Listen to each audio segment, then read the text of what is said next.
Blade দিয়ে খুঁচিয়ে খুঁচিয়ে হত্যা করা হয়েছে। তখন আমাদের প্রতি অর্ডার হলো যে তোমরা সবাই যার যার এলাকায় সেখানে গেরিলা যুদ্ধ করার জন্য সেই এলাকায় চলে যাবেন। বিষাক্ত সাপ ২ টা আমাদের মুক্তিযোদ্ধাকে দংশন করে তারা মৃত্যুবরণ করে। ১৯৭১ সালে আমরা মুক্তিযুদ্ধে গিয়েছিলাম।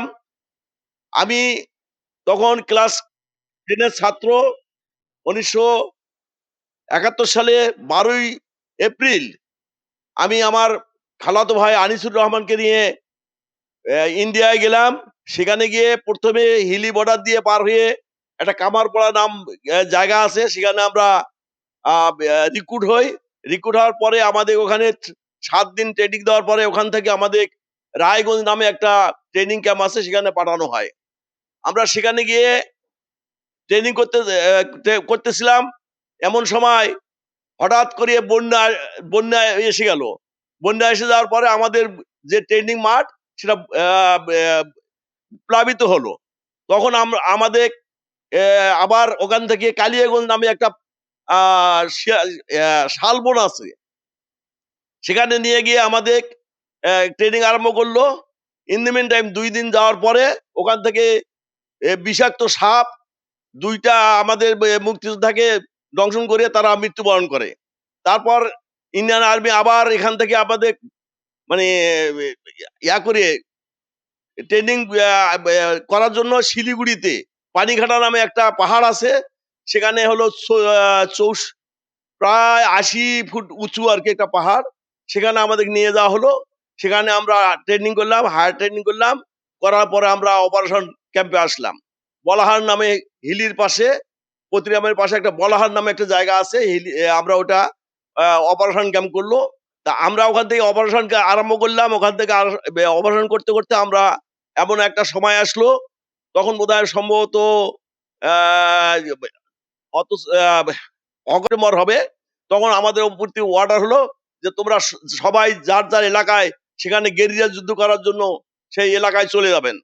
তো সেই ক্ষেত্রে আমরা ওখান থেকে এক্সপ্লোসিভ, হাতিয়ার, রাইফেল, গ্রেনেড, কিছু অস্ত্র-শস্ত্র আমাদের দেওয়া হলো। সেগুলা নিয়ে আমরা আমাদের এলাকায় চলে আসলাম। আমাদের সঙ্গে ছিল আনিসুর রহমান, তারপরে প্রাক্তন এমপি আবুল কালাম আজাদ, আব্দুল মমিন আকন্দ, আবুল হাসেন চৌধুরী দুলাল ভাই। আমরা সবাই একত্রিত হয়ে পীরগঞ্জে অবস্থান নিলাম। এমন এক সময় এসে গেল যে আমাদের তখন খাদ্য কোথায় খাবো, কোথায় থাকবো এ ধরনের কোনো কিছু জায়গা ছিল না। এমন এক পরিবেশ ছিল। এখানে আমাদের সবাই ফলো করতে আরম্ভ করলো যে আমার পীরগঞ্জে মুক্তিযোদ্ধা আ ঢুকে পড়ছে। তখন আমরা এক্সট্রিম মশার কয়েল প্ল্যান্ট ফাইবার দিয়ে তৈরি, তাই সহজে ভাঙে না, সুগন্ধিযুক্ত ও নিরবিচ্ছিন্নভাবে জ্বলে। ডেঙ্গু, চিকুনগুনিয়া বাহি সহ যে কোনো মশার বিরুদ্ধে দেয় এক্সট্রিম সুরক্ষা। এখানে কাজী আব্দুল হালিম প্রয়াত, ওনার শরণাপন্ন হলাম। উনি আমাদের কিছু জায়গা দিল, শেল্টার দিল, যা তোমরা এখানে থাকতে পারবা, কোনো সমস্যা নাই, নির্ভয়ে থাকতে পারবা। এইরকম করতে, করতে আমরা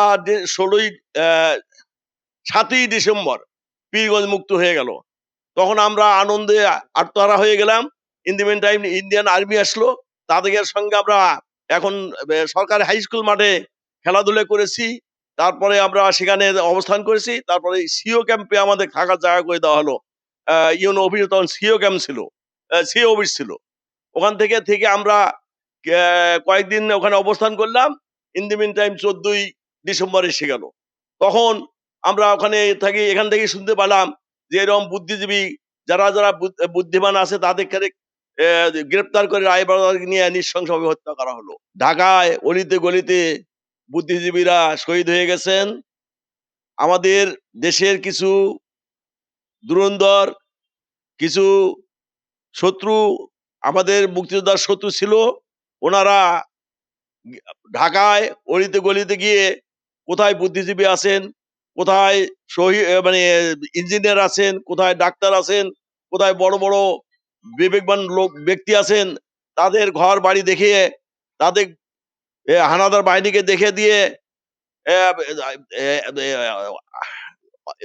করা হয়েছে, অ্যারেস্ট করা হয়েছে এবং তাদের রায়ের বাজারে, ঢাকার রায় বাজারে নিয়ে ব্লেড দিয়ে খুঁচিয়ে খুঁচিয়ে হত্যা করা হয়েছে। এখন এই হলো আমাদের বাংলাদেশের ইতিহাস। এরপরে আমরা আ যখন আমাদের ট্রেনিং যখন শেষ হয়ে গেল, তখন আমাদের প্রতি অর্ডার আসলো যে, "তোমরা যার যেখানে আসো, যে ছাত্র সে স্কুলে যাবে, যে ছাত্র সে কলেজে যাবে, কামারের জায়গায় যাবে, কুমারের জায়গায় যাবে।" এরকম আমাদের উপর নির্দেশনা আসলো এবং সবাই তোমরা তোমাদের হাতিয়ার যার এলাকায় সেখানে জমা করে দাও। তা আমরা আমাদের যে 7 সেক্টর ছিল, কর্নেল নুরুজ্জামানের এই নেতৃত্বে আমরা যুদ্ধ করেছি। তা আমাদের ক্যাম্পটা ছিল রাজশাহীতে। আমার মনে আছে তখন আব্দুল লতিফ হলে আমরা আমাদের হাতিয়ার জমা না দিয়ে আমরা আমাদের বাড়ি অবস্থান নিলাম এবং যুদ্ধ তখন শেষ হয়ে গেল। আমি তখন এসএসসি ক্যান্ডিডেট। তখন আসিয়া আমি ৭২ সালে আবার পুনরায় এসএসসি পরীক্ষা দিলাম। তারপরে আমরা আমি তো আসলাম। আসিয়া তারপরে এসএসসি পরীক্ষা দিলাম। পরীক্ষাটা দিয়ে তারপরে আমার অবস্থানে আমি বাড়ি থাকলাম। এরপরে যুদ্ধ শেষ হয়ে গেল। তারপরে প্রশাসনিকভাবে অ্যা যার যেখানে তারা সেখানে সেই অবস্থানে ছিল আছে আরকি।